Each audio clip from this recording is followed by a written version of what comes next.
और अगली खबर लखनऊ से है, जहां यूपी बीजेपी ने मिशन 2024 के लिए तैयारियां तेज कर दी हैं और नगर निकाय चुनाव के लिए बीजेपी की तैयारी तेज है। एक तरफ लोकसभा चुनाव, दूसरी तरफ निकाय चुनाव को लेकर भी भारतीय जनता पार्टी पूरी तरह से एक्टिव है और बीजेपी सक्रिय बूथ सशक्त मंडल कार्यक्रम करेगी और यूपी के सभी मंडलों में कार्यक्रम होंगे। निकाय चुनाव से पहले ये कार्यक्रम किए जाएंगे।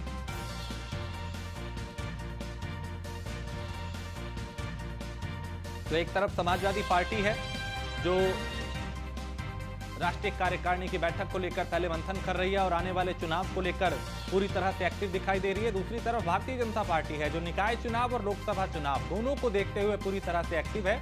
अलग अलग रणनीतियां बनाई जा रही हैं, मंथन किए जा रहे हैं, समीक्षाएं की जा रही हैं, बैठकें की जा रही हैं और साधने की कोशिश की जा रही है कि कैसे मतदाताओं को अपने पाले में लाया जाए।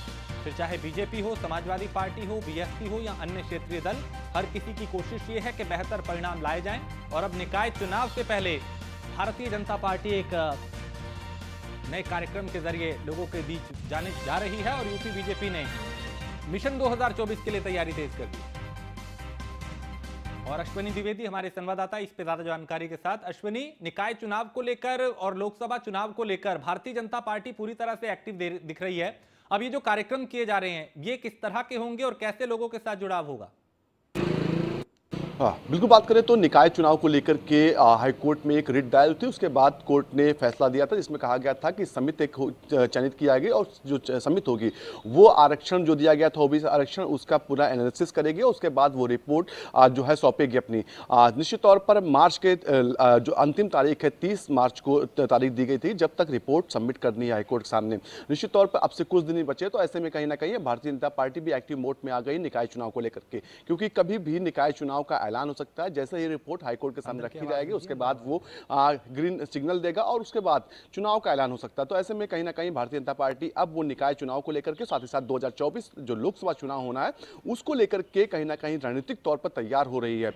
इसको लेकर के नया मिशन शुरू किया गया जिसका नाम दिया गया सक्रिय बूथ सशक्त मिशन। निश्चित तौर पर अगर भारतीय जनता पार्टी की बात करें तो बूथ लेवल की राजनीति और मंडल लेवल की राजनीति करके ही आज जो है भारतीय जनता पार्टी इतनी ताकतवर पार्टी उत्तर प्रदेश की बन पाई कि दूसरी बार लगातार सत्ता में वापसी कर पाई। निश्चित तौर पर क्योंकि देखा गया कि 2014 के बाद से लगातार बूथ लेवल पर काम किया गया। आज उत्तर प्रदेश की बात करें खासतौर तो उत्तर प्रदेश में सुनील बंसल जो उसमें प्रदेश के जो उत्तर प्रदेश भाजपा है उसके महामंत्री थे संगठन के, उन्होंने ये प्रयोग किया था और प्रयोग उनका सफल रहा। इसके बाद ये प्रयोग पूरे देश में लागू किया गया।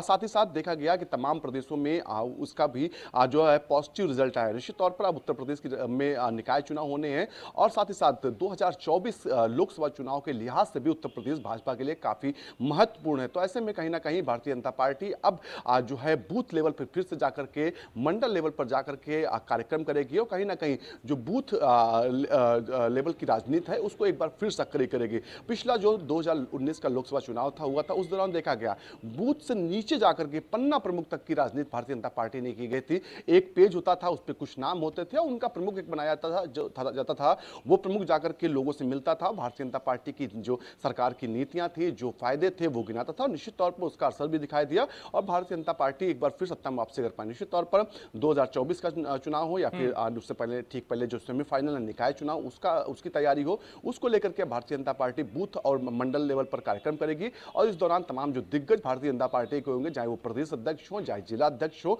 सबकी जिम्मेदारी तय की जाएगी। साथ ही साथ जो मंत्री उत्तर प्रदेश सरकार में होंगे उनकी भी जिम्मेदारी तय होगी। इसके अलावा मुख्यमंत्री योगी आदित्यनाथ तमाम जो बूथ स्तर पर जो कार्यक्रम होंगे उनमें खुद शिरकत करेंगे। जब इतने बड़े नेता जाकर के बूथ लेवल की राजनीति करेंगे तो निश्चित तौर पर उसका फायदा भारतीय जनता पार्टी को पहले भी मिला और आगे मिलने की पूरी संभावना है। जी, चूंकि अश्विनी 24 में लोकसभा चुनाव है, उससे पहले जो निकाय चुनाव है वो अपने आप में एक प्रदेश का जो मूड है उसको दिखाने के लिए बेहद अहम होंगे। ऐसे में कोशिश होगी बीजेपी के इसमें बेहतर प्रदर्शन किया जाए।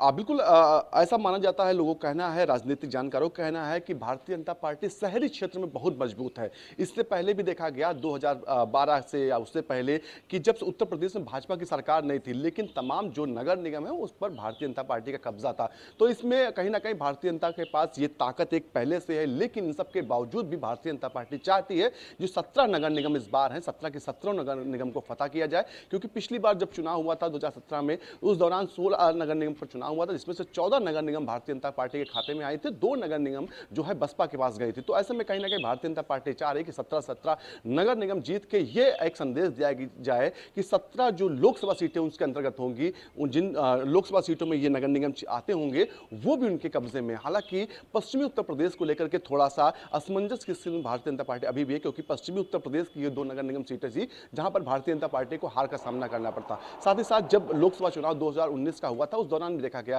कि पश्चिम की सीटें ही थी जिसमें भारतीय जनता पार्टी को ज्यादा शिकस्त मिली थी, कुछ पूर्वांचल की सीटें थी। निश्चित तौर पर हालांकि लोकसभा के लिए अलग से रणनीति तैयार हो रही है, क्योंकि जिन सीटों पर 16 सीटों पर भारतीय जनता पार्टी 2019 में चुनाव हारी थी उनमें से 2 अब अपने कब्जे में ले चुकी है, 14 सीटें बची हैं, उनको लेकर के भी रणनीति तैयार की जा रही है और हर सीट पर बूथ लेवल और मंडल लेवल की राजनीति की जा रही है। ठीक, बहुत शुक्रिया अश्विनी इस तमाम जानकारी के लिए।